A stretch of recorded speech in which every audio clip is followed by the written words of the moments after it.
Guys, matapos na nga natin mapuntahan to birthplace house ni Padre Burgos. So babalik na tayo sa Calle Crisologo para ipagpatuloy natin ang paglakbay dito sa Bicol City.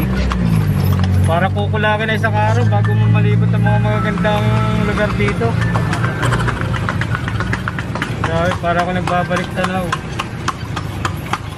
Dapat pala ako nagsuot ng Barong Tagalog.